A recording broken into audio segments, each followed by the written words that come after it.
नमस्ते दर्शकों, आज हम केवल एक कहानी नहीं सुनेंगे, बल्कि त्रेता युग के सबसे पवित्र और दर्दनाक बलिदान की आत्मा में झांकेंगे। ये एक ऐसे प्राणी की गाथा है जिसका जीवन धर्म की डोर से बंधा था, जिसकी वृद्धावस्था भी अधर्म के विरुद्ध संघर्ष में बाधक नहीं बन पाई। ये कहानी है जटायु की, एक पक्षीराज जिसे इतिहास ने अक्सर एक सहायक पात्र के रूप में देखा, लेकिन जिसका योगदान वास्तव में भगवान राम के मिशन की आधारशिला बना। इस महागाथा को समझने के लिए हमें समय में बहुत पीछे जाना होगा, उस आदिम काल में जब देवता, असुर और प्रकृति के अद्भुत जीव पृथ्वी पर विचरण करते थे। जटायु का नाम सुनते ही हमारे मन में सीता हरण के दौरान रावण से लोहा लेते एक वृद्ध पक्षी का चित्र उभरता है, लेकिन उनका जीवन इस एक क्षण से कहीं अधिक गहरा, गौरवशाली और दार्शनिक महत्व रखता है। उनका अस्तित्व गरुड़ वंश की महानता, मित्रता की पवित्रता और धर्म के प्रति अटूट निष्ठा का प्रतीक है। आज हम जटायु के जन्म की पृष्ठभूमि से लेकर उनके अयोध्या के राजा दशरथ के साथ बने उस अटूट बंधन तक की यात्रा करेंगे, जिसने नियति के चक्र को घुमा दिया। जटायु का दिव्य वंश कश्यप, अरुण और शेनी। जटायु का वंश साधारण नहीं था, ये देवत्व और प्रकृति की शक्तियों से जुड़ा था। उनके दादा महर्षि कश्यप प्रजापति थे, सृष्टि के आरंभिक ऋषियों में से एक, जिन्होंने सृष्टि के कई प्रमुख वंशों को जन्म दिया। उनकी पत्नियां, जिनमें अदिति देवताओं की माता और दिति असुरों की माता शामिल थी, ने ब्रह्मांड के ताने बाने को बुना। जटायु का संबंध कश्यप की पुत्री ताम्रा से था। ताम्रा, जिन्हें प्रकृति में विशेष रूप से पक्षियों और जलचरों को जन्म देने का श्रेय जाता है। ताम्रा की पुत्रियों में से एक थी शेनी, जिन्हें शेनी भी कहा जाता है, जो पक्षियों की रानी थी। शेनी का विवाह भगवान सूर्य के सारथी अरुण से हुआ था। अरुण की कहानी स्वयं में अद्भुत है। वे कश्यप और उनकी एक अन्य पत्नी विंता के पुत्र थे। विंता ने ही गरुड़ और अरुण को जन्म दिया, जिससे जटायु और गरुड़ के बीच एक गहरा पारिवारिक संबंध स्थापित हुआ। इस प्रकार जटायु का रक्त सूर्य के सारथी के पुत्र, ऋषि कश्यप के वंशज और शक्तिशाली पक्षी वंश ताम्रा के पौत्र की दिव्यता से ओतप्रोत था। उनका जन्म एक ऐसे माहौल में हुआ जहां उड़ान, गति और शौर्य ही जीवन का मूल मंत्र थे। उनके भाई संपाति भी इसी वंश का हिस्सा थे और दोनों बचपन से ही प्रकृति की सबसे ऊंची शिखरों को छूने का सपना देखते थे। संपाति और जटायु, सूर्य की ओर उड़ान का दार्शनिक अर्थ। जटायु और संपाति दोनों ही विशालकाय, तेजस्वी और असीम ऊर्जा से भरे हुए थे। उनकी एक प्रसिद्ध बाल क्रीड़ा है, जो केवल एक साहसिक कार्य नहीं, बल्कि ज्ञान और सीमाओं को जानने की एक दार्शनिक खोज थी। दोनों भाइयों में ये होड़ लगी कि कौन ब्रह्मांड के सबसे तेजस्वी पिंड सूर्य के निकटतम उड़ सकता है। संपाति अपनी स्वाभाविक युवा उद्दंडता और अहंकार में ऊंचाई पर ऊंचाई चढ़ते चले गए। वे इतने निकट पहुंच गए कि सूर्य की प्रचंड अग्नि से उनके पंख चलने लगे, जिससे उनकी मृत्यु निश्चित हो गई थी। यहीं पर जटायु का चरित्र चमकता है। जटायु, जो अपने भाई से थोड़ा कम ऊंचाई पर उड़ रहे थे, ने अपने बड़े भाई संपाति को जलता हुआ देखा। बिना किसी हिचकिचाहट के जटायु ने अपनी जान जोखिम में डाली और संपाति को बचाने के लिए उनके ऊपर छाता बनकर उड़ने लगे। जटायु ने सूर्य की तीव्र ताप को अपने पंखों पर ले लिया ताकि संपाति को बचाया जा सके। इस प्रक्रिया में जटायु ने अपने पंखों को लगभग खो दिया और संपाति को धरती पर गिरने से बचाया। ये घटना जटायु के चरित्र की नींव रखती है। बलिदान की भावना, अपने प्रियजन को बचाने के लिए स्वयं को संकट में डालना। विवेक और संयम, संपाति की जल्दबाजी के विपरीत जटायु ने सीमा का सम्मान किया। करुणा, प्रतिस्पर्धा से ऊपर उठकर अंततः भाई के प्रति प्रेम को चुना। इस घटना के बाद संपाति को विंध्य पर्वत पर शरण लेनी पड़ी और वे पंखविहीन होकर वहीं रहने लगे। जटायु ने भी अपनी उड़ान की महत्वाकांक्षाओं को संयमित किया और वे दंडकारण्य के क्षेत्र में रहने के लिए चले गए। ये वियोग भविष्य में राम के लिए अत्यंत महत्वपूर्ण सिद्ध हुआ। अयोध्या के राजा दशरथ से अटूट मैत्री। जटायु जब अपनी युवावस्था में थे तब वे अक्सर पृथ्वी के विभिन्न क्षेत्रों का भ्रमण करते थे। इसी भ्रमण के दौरान उनकी मुलाकात इक्ष्वाकु वंश के उस समय के महान शासक राजा दशरथ से हुई। दशरथ अपनी युवा शक्ति, शिकार और धर्मपरायणता के लिए जाने जाते थे। जटायु और दशरथ की मित्रता का बंधन अत्यंत अनोखा और गहरा था। दशरथ ने जटायु को एक पक्षी मात्र नहीं माना, बल्कि उन्हें एक बुद्धिमान मित्र, मार्गदर्शक और अपने भाई के समान सम्मान दिया। दोनों के बीच घंटों धर्म, नीति और राज्य संचालन पर चर्चाएं होती थी। इस मित्रता के दौरान जटायु ने दशरथ को कई बार आसुरी शक्तियों से लड़ने में मदद भी की थी। जटायु ने दशरथ को वचन दिया था कि वे हमेशा उनके वंश और उनके राज्य की रक्षा के लिए उपलब्ध रहेंगे, भले ही वे शारीरिक रूप से अयोध्या से दूर हों। दशरथ ने भी जटायु को अपने परिवार के सदस्य का दर्जा दिया। ये मित्रता ही वो अदृश्य सूत्र थी जिसने जटायु को रामायण के केंद्र में ला खड़ा किया। जब दशरथ ने वृद्ध होकर राम को वनवास दिया, तब जटायु दंडकारण्य के जंगलों में रह रहे थे। वे जानते थे कि अयोध्या का उत्तराधिकारी उनके मित्र का पुत्र भगवान राम उनके ही क्षेत्र से होकर गुजरेगा। दंडकारण्य में निवास और राम की प्रतीक्षा। दंडकारण्य उस समय एक भयंकर और दुर्गम वन था, जहां अनेक ऋषिमुनि तपस्या करते थे, लेकिन साथ ही यहां खर, दूषण जैसे भयंकर राक्षस भी निवास करते थे। जटायु ने इस वन को अपना निवास स्थान इसलिए बनाया क्योंकि ये क्षेत्र उनकी वृद्धावस्था के लिए शांत था और उन्हें यहां रहकर धर्मपरायण ऋषियों की सुरक्षा करने का अवसर भी मिलता था। दंडकारण्य में रहते हुए जटायु ने अपनी पुरानी प्रतिज्ञा को कभी नहीं भुलाया। वे जानते थे कि दशरथ के पुत्र राम और लक्ष्मण अपनी पत्नी सीता के साथ इस वन से गुजरेंगे। उनका पूरा जीवन एक तरह से इस प्रतीक्षित मिलन की तैयारी था।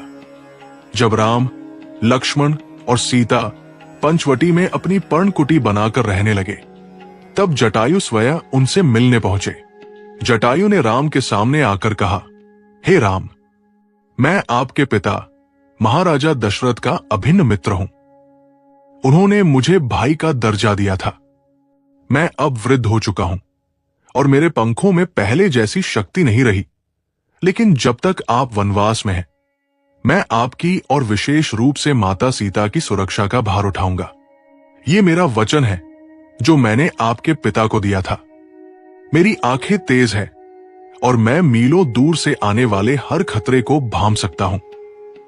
राम अपने पिता के मित्र को देखकर अभिभूत हो गए। उन्होंने जटायु को सम्मान दिया और उन्हें पिता तुल्य माना। जटायु का आगमन राम के लिए एक भावनात्मक और सुरक्षात्मक आश्वासन था।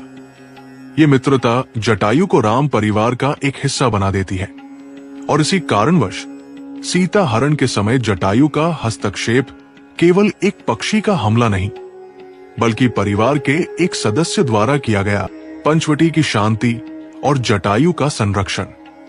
पंचवटी गोदावरी नदी के तट पर स्थित वो पावन स्थल था जिसे राम, लक्ष्मण और सीता ने अपने वनवास के अंतिम और सबसे महत्वपूर्ण चरण के लिए चुना था। यह स्थान अपनी प्राकृतिक सुंदरता, शांत वातावरण और तपस्या के लिए अनुकूल परिस्थितियों के कारण विशेष था। जटायु अपनी विशाल काया के साथ इस पूरे क्षेत्र पर निगरानी रखते थे। जटायु का संरक्षण केवल शारीरिक नहीं था, ये एक आध्यात्मिक छत्र था। वे जानते थे कि दंडकारण्य राक्षसों का गढ़ बन चुका था और यहां खर, दूषण और शूरपणखा जैसे शक्तिशाली और क्रूर प्राणी सक्रिय थे। राम और लक्ष्मण अक्सर राक्षसों का वध करने के लिए कुटिया से दूर जाते थे और ऐसे समय में सीता की सुरक्षा पूरी तरह से जटायु की सतर्क दृष्टि पर निर्भर करती थी। जटायु का दिनचर्या अत्यंत अनुशासित था। वे भोर होते ही सबसे ऊंचे वृक्ष की शाखा पर बैठ जाते, जहां से उनकी दृष्टि क्षितिज तक फैली रहती थी। उनकी आंखें, जो अरुण सूर्य सारथी के पुत्र होने के कारण दिव्य तेज रखती थी, मीलों दूर उड़ते हुए साधारण पक्षियों और गुप्त रूप से रेंगते हुए आसुरी शक्तियों के बीच का अंतर तुरंत पहचान लेती थी। सीता उन्हें पिता तुल्य मानती थी और अक्सर उनकी कुशलता पूछती थी।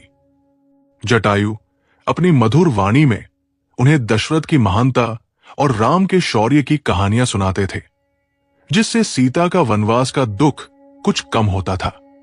जटायु का मन एक सतत दुविधा में था। वे वृद्ध हो चले थे। उनके पंखों की उड़ान में वह युवा वेग नहीं था। उनकी चोंच और पंजे अब उस कठोरता से रहित थे जो रावण जैसे महान योद्धा से लड़ने के लिए आवश्यक थी।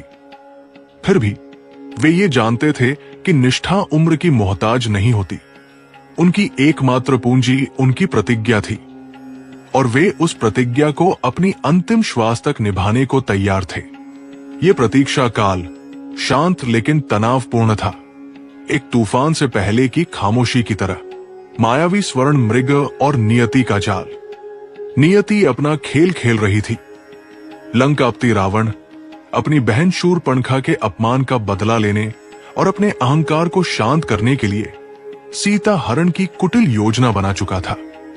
उसने अपनी योजना को क्रियान्वित करने के लिए सबसे पहले मायावी राक्षस मारीच का सहारा लिया। मारीच ने एक अद्भुत स्वर्ण चमकीले मृग का रूप धारण किया, एक ऐसा प्राणी जिसकी सुंदरता पृथ्वी पर मौजूद नहीं थी। जब सीता ने उस स्वर्ण मृग को देखा तो उनकी स्वाभाविक मानवीय इच्छा जागी। उन्होंने राम से उस मृग को पकड़ने का आग्रह किया। राम सीता के आग्रह को टाल न सके और उन्होंने उस मायावी मृग का पीछा करने का निश्चय किया। जटायु ने दूर से ही इस पूरे घटनाक्रम को देखा। उनकी अनुभवी आंखें किसी अनिष्ट की आशंका से भर गई।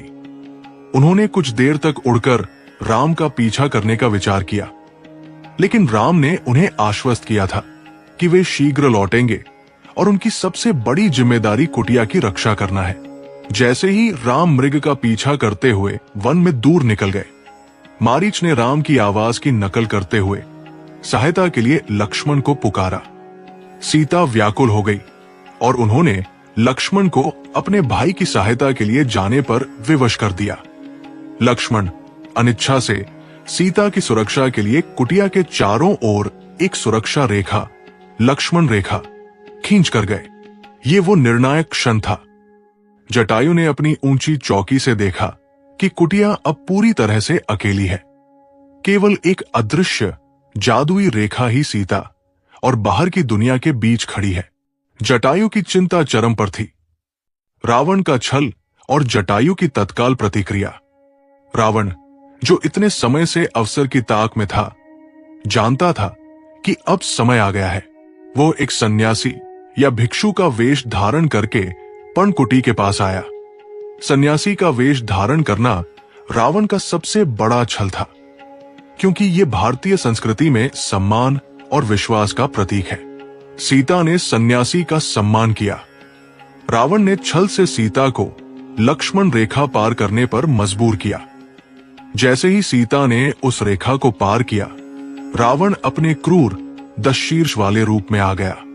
उसने सीता को बलपूर्वक पकड़ लिया और उन्हें अपने दिव्य रथ पुष्पक विमान में बिठाकर आकाश मार्ग से लंका की ओर उड़ान भरी।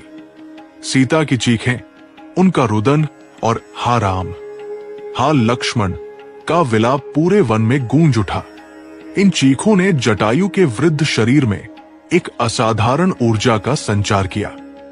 राम के पिता को दिए गए वचन और सीता के प्रति उनकी पुत्रवत निष्ठा, सब कुछ एक पल में उनके मन में कौंध गया। जटायु ने पल भर भी न सोचा।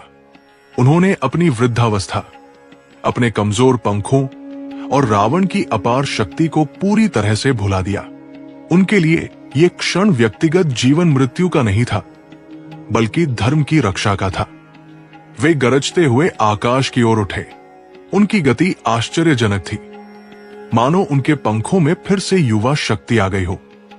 धर्म और अधर्म का पहला आमना सामना। जटायु ने तीव्र गति से पुष्पक विमान का पीछा किया। उन्होंने तुरंत रावण को ललकारा। उनकी आवाज ऐसी थी जैसे स्वयं न्याय का सिंह दहाड़ रहा हो। Voice over. जटायु की ललकार केवल एक चुनौती नहीं थी, ये मर्यादा पुरुषोत्तम राम के धर्म की ओर से किया गया पहला प्रतिरोध था। उन्होंने रावण से कहा, जटायु, ओ मूर्ख रावण, रुक जा। तू केवल एक स्त्री का हरण नहीं कर रहा है, तू धर्म और नीति का हरण कर रहा है। तू अपने विनाश की ओर बढ़ रहा है। मैं दशरथ का मित्र, राम का पिता तुल्य हूं, और मेरी उपस्थिति में कोई भी राक्षस इस कुल की स्त्री को छू भी नहीं सकता। मैं वृद्ध हूं, लेकिन मेरा धर्म युवा है। मैं तुझे चेतावनी देता हूं, सीता को यही छोड़ दे और अपने प्राणों की भीख मांग। रावण, जो स्वयं को देवताओं से भी अधिक शक्तिशाली मानता था, एक वृद्ध पक्षी की इस धृष्टता से भड़क उठा। वो क्रोध में हंसा और जटायु को धमकी दी कि वो अपनी नियति से दूर रहे। जटायु ने बिना किसी और बातचीत के सीधे पुष्पक विमान पर हमला कर दिया। भीषण हवाई युद्ध का आरंभ। जटायु का हमला अप्रत्याशित और भयंकर था। ये युद्ध अब आकाश की ऊंचाइयों पर लड़ा जा रहा था।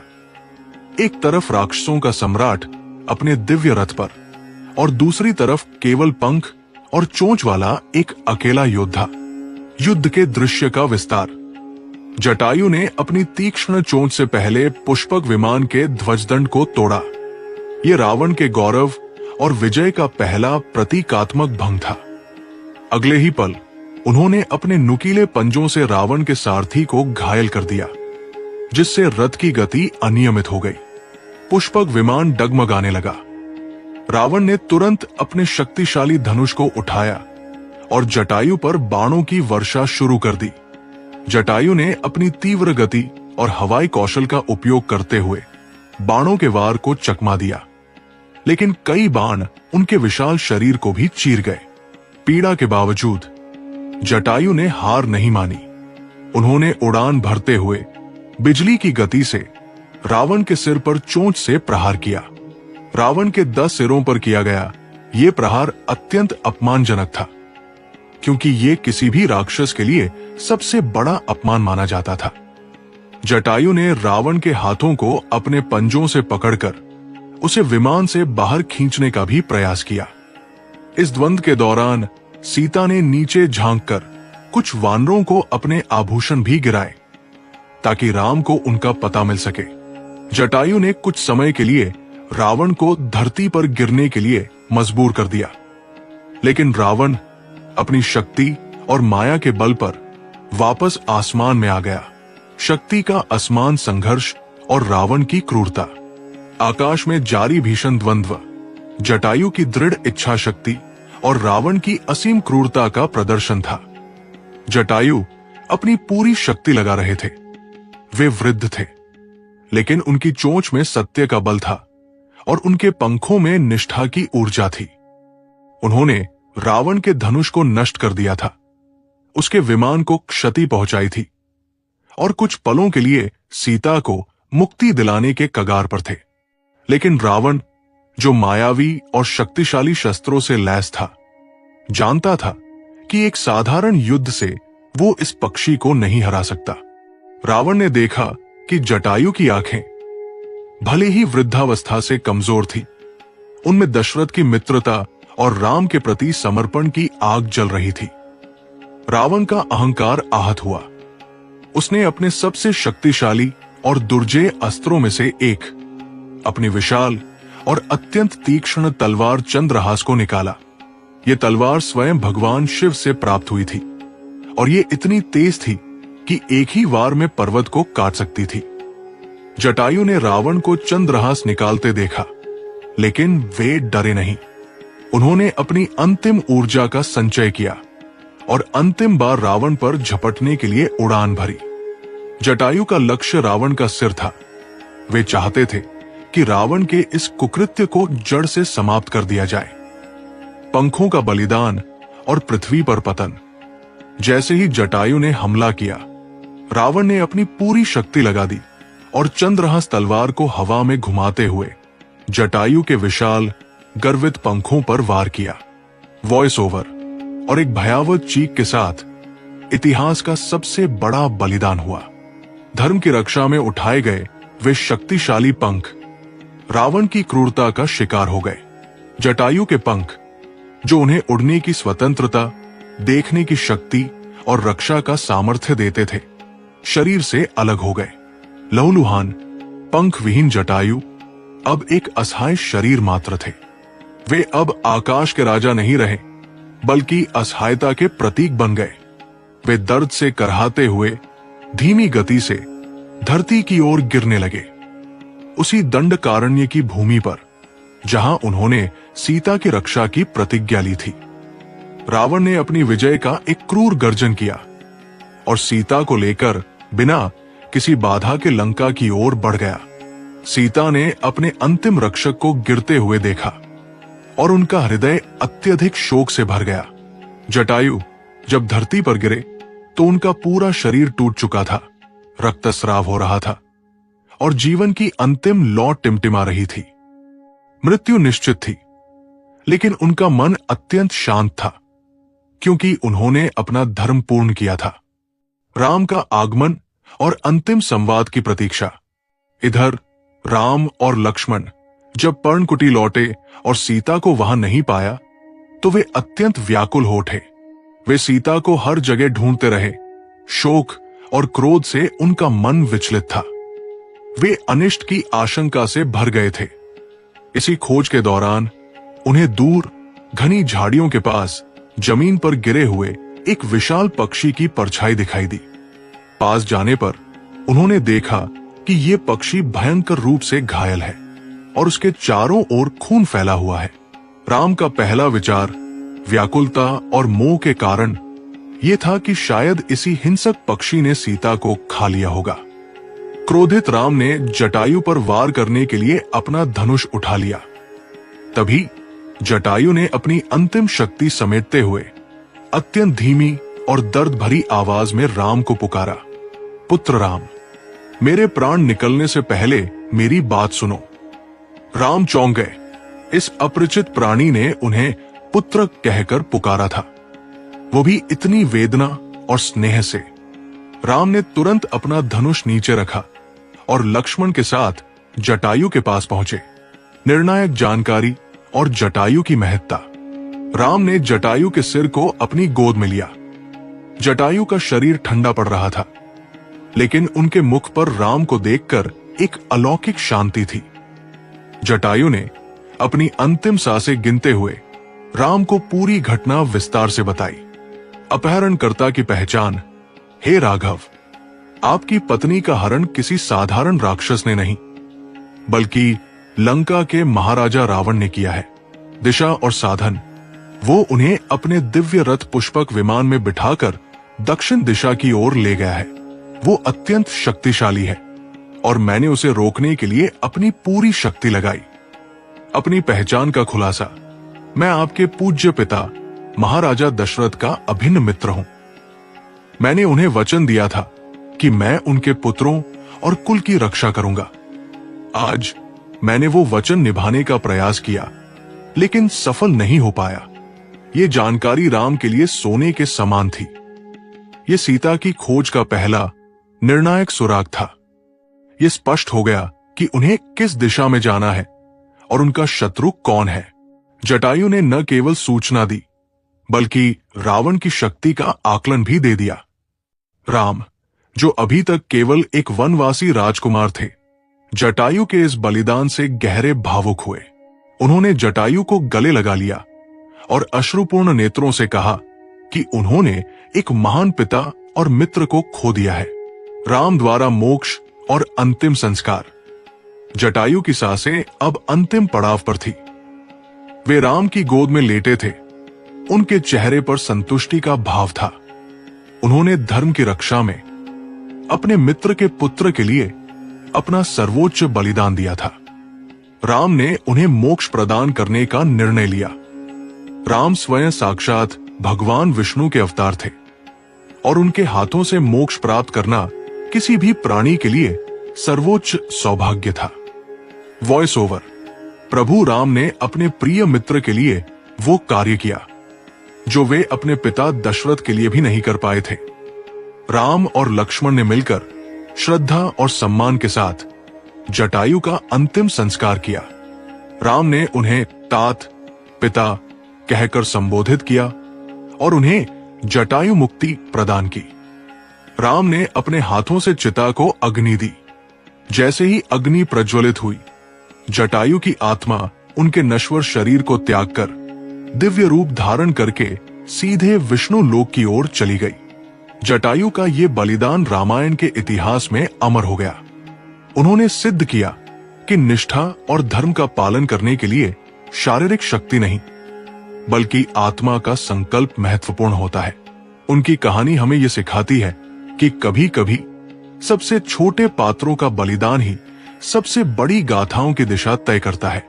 बलिदान का तात्कालिक प्रभाव और राम का संकल्प। जटायु का बलिदान केवल एक जीवन की हानि नहीं था, यह राम के वनवास के उद्देश्य का एक भावनात्मक और रणनीतिक मोड़ था। जटायु की मृत्यु ने राम के हृदय में गहरा शोक और साथ ही भयंकर संकल्प भर दिया।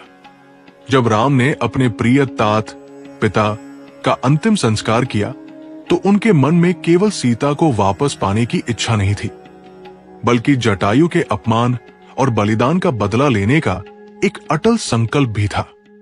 जटायु की मृत्यु ने उन्हें यह एहसास दिलाया कि ये केवल व्यक्तिगत संघर्ष नहीं है, बल्कि संपूर्ण ब्रह्मांड में अधर्म के विरुद्ध एक युद्ध है।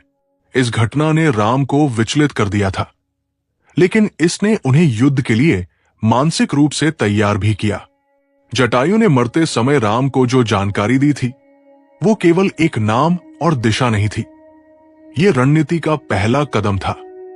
यदि जटायु ने रावण का नाम और दिशा न बताई होती, तो राम और लक्ष्मण को सीता की खोज में महीनों या वर्षों लग सकते थे।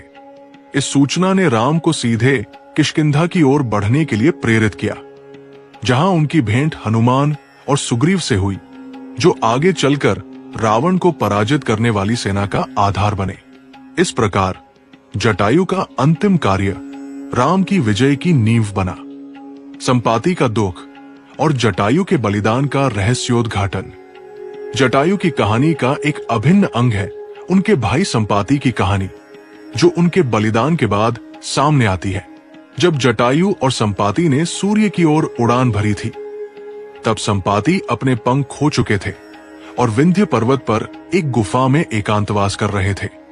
वे निराशा और आत्मग्लानि में जीवन बिता रहे थे, ये मानते हुए कि उन्होंने अपने भाई को खो दिया है और वे स्वयं किसी काम के नहीं रहे। जब राम, हनुमान और वानर सेना सीता की खोज करते हुए दक्षिण सागर तट पर पहुंचे, तो वे निराश थे। तभी उन्हें विंध्य पर्वत की गुफा में संपाति मिले। संपाति अपने विशाल आकार के बावजूद दुखी और लाचार थे। हनुमान और अन्य वानरों ने जब सीता हरण की पूरी कहानी सुनाई और बताया कि रावण को रोकने वाले जटायु नाम के एक महान पक्षी ने राम की गोद में प्राण त्यागे, तो संपाति का हृदय टूट गया। उन्हें पता चला कि वो वीर जटायु कोई और नहीं, बल्कि उनका छोटा भाई था। जटायु के बलिदान का वृत्तांत सुनकर संपाति की आंखों में आंसू आ गए। उन्होंने तुरंत महसूस किया कि जटायु ने अपने जीवन का उद्देश्य पूरा किया। इस क्षण उन्हें राम कथा के दिव्य उद्देश्य का बोध हुआ और उन्हें ये जानकर शांति मिली कि उनका भाई धर्म की रक्षा करते हुए वीरगति को प्राप्त हुआ है। कथा के अनुसार जटायु के बलिदान की खबर सुनते ही संपाति को राम के आशीर्वाद से अपने पंख वापस मिल गए। जटायु के बलिदान ने अप्रत्यक्ष रूप से संपाति को भी उनके गहरे अवसाद और आत्मग्लानि से मुक्ति दिलाई। ये दोनों भाइयों के बीच प्रेम और त्याग का अद्भुत पुनर्मिलन था। जटायु की गाथा का दार्शनिक विश्लेषण। जटायु की कहानी केवल एक पक्षी की कहानी नहीं है, ये हिंदू दर्शन के कई प्रमुख सिद्धांतों का प्रतीक है। निष्काम कर्म, ड्यूटी विदाउट अटैचमेंट। जटायु ने रावण पर हमला करते समय अपनी जीत या हार की चिंता नहीं की।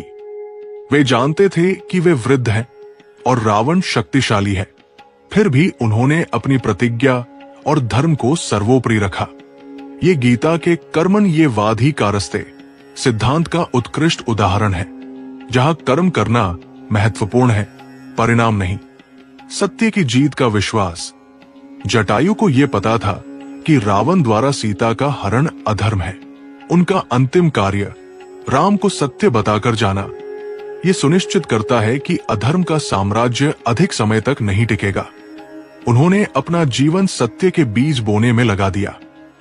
मित्रता और निष्ठा की पराकाष्ठा। जटायु ने दशरथ से की गई अपनी मित्रता की प्रतिज्ञा को अपने प्राणों से अधिक महत्व दिया। ये कहानी हमें सिखाती है कि रिश्ते केवल रक्त या स्वार्थ पर आधारित नहीं होते, बल्कि विश्वास और वचनबद्धता पर टिके होते हैं। मोक्ष का मार्ग। राम के हाथों मोक्ष प्राप्त करना जटायु की भक्ति और कर्म की शुद्धता का प्रतीक है। उनके जीवन का अंत बताता है कि ईश्वर की सेवा, चाहे वो किसी भी रूप में क्यों न हो, सर्वोच्च आध्यात्मिक लक्ष्य की ओर ले जाती है। जटायु की अमर विरासत और सांस्कृतिक महत्व। आज भारतीय संस्कृति और भूगोल में जटायु को एक अमर योद्धा के रूप में याद किया जाता है। जटायु अर्थ सेंटर केरल में, जहां माना जाता है कि जटायु गिरे थे, वहां आज एक विशालकाय कलात्मक केंद्र बनाया गया है, जिसमें उनकी लेटी हुई प्रतिमा है। ये केंद्र उनके बलिदान को समर्पित है और नारी सम्मान और सुरक्षा के प्रतीक के रूप में उनकी भूमिका को रेखांकित करता है। रामायण के नैतिक कंपास। जटायु की कहानी बच्चों को साहस, उम्र की परवाह किए बिना धर्म के लिए खड़े होने और अपने बड़ों और मित्रों के प्रति निष्ठा रखने का पाठ पढ़ाती है। वे उन सभी सहायक शक्तियों का प्रतिनिधित्व करते हैं जो अदृश्य रूप से राम के धर्म स्थापन के कार्य में योगदान देती है। पर्यावरण का प्रतीक। एक पक्षीराज के रूप में जटायु प्रकृति और पशुजगत की उस ताकत का भी प्रतीक है जो आवश्यकता पड़ने पर मनुष्य के साथ धर्म की स्थापना के लिए खड़ी हो सकती है। जटायु का जीवन केवल कुछ पन्नों का नहीं है, ये एक प्रेरणादायक महाकाव्य है। उनका बलिदान हमें यह सिखाता है कि जीवन की अंतिम घड़ी में भी हमें उस महान उद्देश्य के प्रति समर्पित रहना चाहिए जिसके लिए हम खड़े हैं। गीधों के राजा जटायु आज भी अपनी कहानी से हमें पुकारते हैं, याद दिलाते हैं कि साहस और निष्ठा की कोई उम्र नहीं होती। त्रेता युग की मर्यादा और जटायु का नैतिक कंपास। जटायु का जीवन और बलिदान त्रेता युग के उन नैतिक और दार्शनिक मानदंडों का एक शानदार दर्पण है जो उस काल की सभ्यता को परिभाषित करते थे।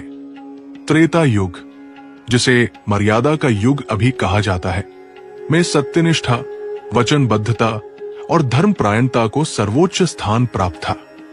जटायु भले ही एक पक्षी थे, लेकिन उन्होंने मनुष्यों के लिए निर्धारित किए गए इन सभी आदर्शों का पालन अत्यंत कठोरता से किया। मर्यादा और पशुजगत।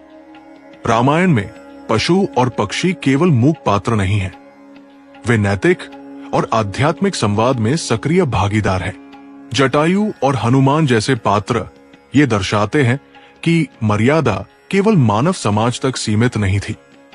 जटायु का रावण को ललकारना केवल शारीरिक संघर्ष नहीं था, बल्कि रावण द्वारा मर्यादा का उल्लंघन किए जाने पर एक नैतिक हस्तक्षेप था।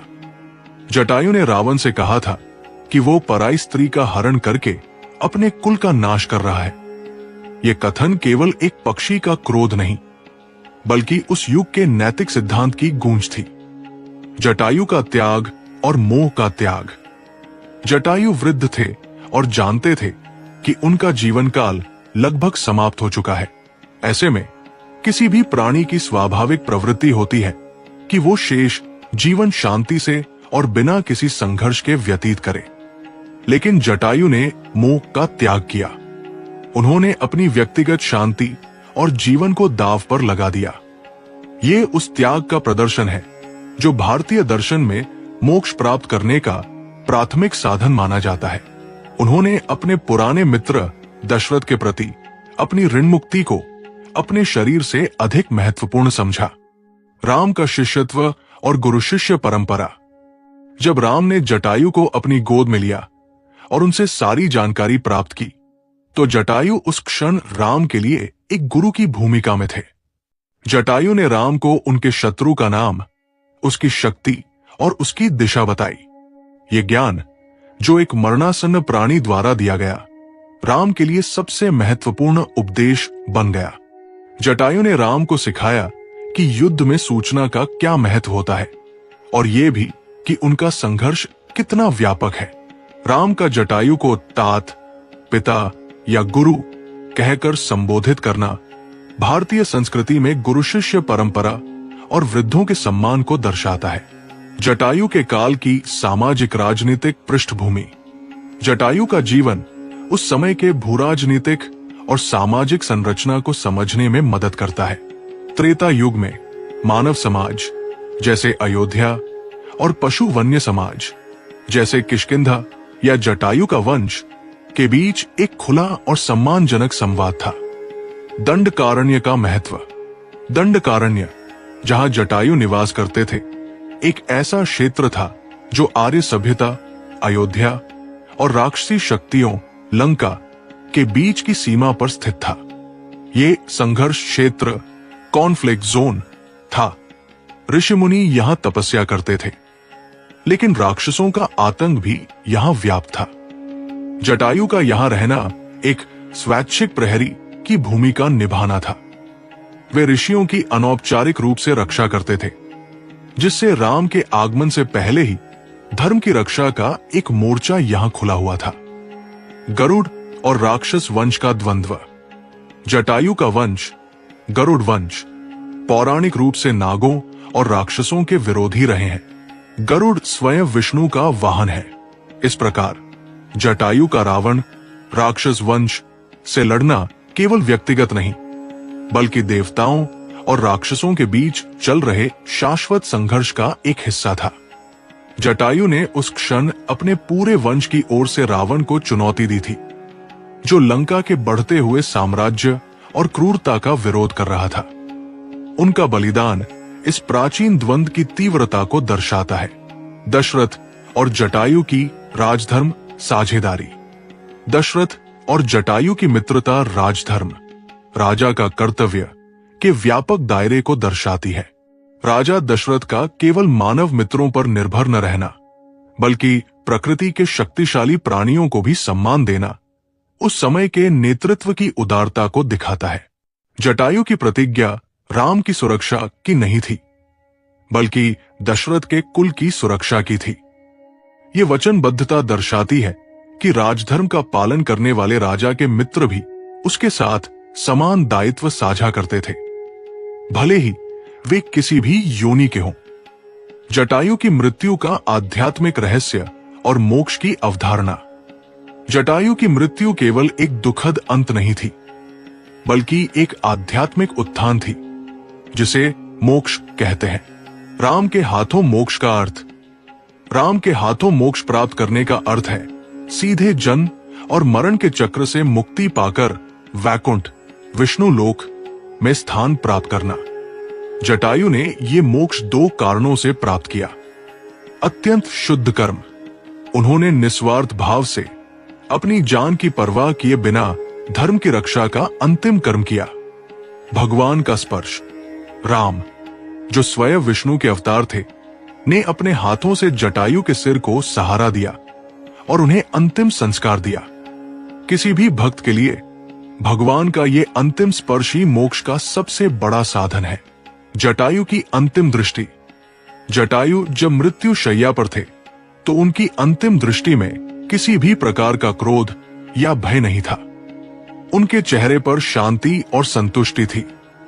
उनका अंतिम क्षण राम की उपस्थिति में उस शाश्वत शांति का प्रतीक है, जिसे एक सच्चा कर्मयोगी प्राप्त करता है। ये दृश्य रामायण के दर्शकों को ये शिक्षा देता है कि जीवन का अंत कैसा होना चाहिए। कर्तव्य पूरा करने की संतुष्टि के साथ और ईश्वर की गोद में। संपाति का उद्धार। जटायु की कहानी का महत्व तब और बढ़ जाता है जब ये उनके भाई संपाति के उद्धार का कारण बनती है। जटायु के बलिदान की खबर ने संपाति को उनके अपने कष्टों से बाहर निकाला। यह दर्शाता है कि एक पुण्य कर्म का प्रभाव केवल कर्ता तक सीमित नहीं रहता, बल्कि उसके पूरे परिवार और आसपास के लोगों को भी आध्यात्मिक और भौतिक लाभ प्रदान करता है। जटायु का बलिदान संपाति के लिए वरदान बन गया। जटायु का पौराणिक संदर्भ गरुड़ और अरुण का विस्तारित वंश। जटायु के चरित्र की गहराई को समझने के लिए हमें उनके पैतृक वंश गरुड़ और अरुण के पौराणिक संदर्भों को गहराई से जानना होगा। जटायु का महत्व केवल उनके कर्मों से नहीं, बल्कि उनके गौरवशाली वंश से भी जुड़ा हुआ है, जो उन्हें सामान्य पक्षी से पक्षीराज का दर्जा देता है। कश्यप विंता कद्रु वंश का द्वंद्व। जटायु के पितामह महर्षि कश्यप की पत्नियां थी विंता पक्षियों की माता और कद्रु नागों की माता। इन दोनों बहनों के बीच ईर्ष्या और प्रतिस्पर्धा थी, जिसके कारण दोनों के पुत्र वंशों गरुड़ पक्षी और नाग के बीच शाश्वत शत्रुता रही। जटायु विंता के पौत्र अरुण के पुत्र होने के नाते स्वाभाविक रूप से इस महान दिव्य पक्षी वंश का हिस्सा थे। जटायु का रावण राक्षस असुर शक्ति से लड़ना उनके वंश की उस प्राचीन परंपरा का पालन था, जहां वे हमेशा पृथ्वी पर स्थापित अधर्म और अराजकता के विरुद्ध खड़े होते थे। अरुण और सूर्य का संबंध। जटायु के पिता अरुण, जो स्वयं सूर्य देव के सारथी हैं, उनकी संतान होने के कारण जटायु के पास असाधारण तेज, दिव्य चमक, दृष्टि, दूर तक देखने की क्षमता और गति थी। ये दिव्य पैतृक गुण ही था जिसने उन्हें इतना शक्तिशाली बनाया कि वे वृद्ध होने पर भी रावण के पुष्पक विमान का पीछा कर सके। ये तेज ही उनके भीतर की उस अग्नि का प्रतीक था जिसने उन्हें धर्म के लिए लड़ने के लिए प्रेरित किया। जटायु का चरित्र सूर्य की भांति निष्पक्ष, तेजस्वी और कर्तव्यपरायण था। संपाति और जटायु भाईचारे का दार्शनिक आधार। संपाति और जटायु की सूर्य की ओर उड़ान की कथा केवल एक होड़ नहीं थी। ये अहंकार, संपाति और आत्मनियंत्रण त्याग जटायु के बीच के द्वंद्व को दर्शाती है। संपाति ने अति महत्वाकांक्षा में अपने पंख खोए, जबकि जटायु ने अपने भाई को बचाने के लिए खुद को संकट में डाला। ये घटना जटायु के भीतर निहित निस्वार्थता को स्थापित करती है, जो उनके रावण से संघर्ष के दौरान निर्णायक सिद्ध हुई। रामायण के विभिन्न संस्करणों में जटायु। रामायण की कहानी भारत और दक्षिण पूर्व एशिया में कई संस्करणों में मौजूद है। जटायु का चरित्र लगभग हर संस्करण में महत्वपूर्ण रहता है, लेकिन कुछ सूक्ष्म अंतर उनकी महत्ता को और उजागर करते हैं। वाल्मीकि रामायण में जटायु। वाल्मीकि रामायण में जटायु का चित्रण सबसे विस्तृत और भावनात्मक है। इस संस्करण में राम और जटायु के बीच का संवाद सबसे मार्मिक है। जटायु स्पष्ट रूप से रावण की पहचान और दिशा बताते हैं, जो राम के आगे के मिशन के लिए अपरिहार्य बन जाता है। वाल्मीकि उन्हें महात्मा, महान आत्मा और गीधों का राजा कहते हैं। उनके बलिदान को सर्वोच्च सम्मान देते हैं। राम द्वारा उनका अंतिम संस्कार स्वयं करना उनकी व्यक्तिगत महानता का सबसे बड़ा प्रमाण है। रामचरितमानस में जटायु। तुलसीदास की रामचरितमानस में जटायु को अत्यंत भक्त और राम के प्रति पूर्णतः समर्पित के रूप में चित्रित किया गया है। मानस में राम जटायु को गले लगाते हैं और उन्हें तुरंत मोक्ष प्रदान करते हैं। ये संस्करण जटायु के कर्मयोग से अधिक उनके भक्ति योग पर बल देता है। उनकी मृत्यु राम के हाथों होने को परम सौभाग्य माना गया है, जो उनकी अटूट भक्ति का फल है। क्षेत्रीय और लोक संस्करण। कई दक्षिण भारतीय जैसे कम रामायण और दक्षिण पूर्व एशियाई जैसे थाई रामायण रामकेन संस्करणों में जटायु को और भी अधिक शक्तिशाली और मायावी क्षमता वाला दिखाया गया है। कुछ कथाओं में उन्हें कुछ समय के लिए रावण को भ्रमित करने वाला भी बताया गया है। उनकी मृत्यु का स्थान केरल में जटायुपाड़ा आज भी सांस्कृतिक और भौगोलिक रूप से उनकी कहानी को प्रामाणिकता प्रदान करता है। जटायु का साहित्यिक और मनोवैज्ञानिक महत्व। साहित्यिक आलोचना और मनोवैज्ञानिक दृष्टिकोण से जटायु का पात्र एक गहरे प्रतीकात्मक अर्थ को वहन करता है।